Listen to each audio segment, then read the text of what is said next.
How to add comments in Google Docs. Method 1.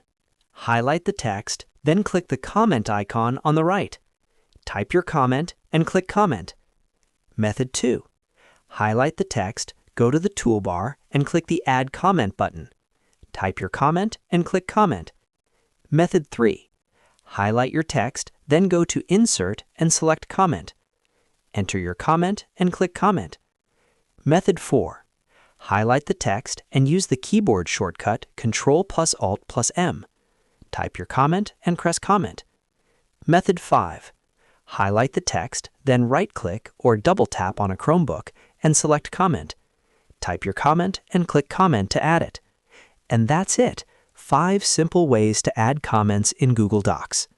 If you found this video helpful, don't forget to like the video, subscribe, and press the bell icon for more quick tech tutorials. Thanks for watching.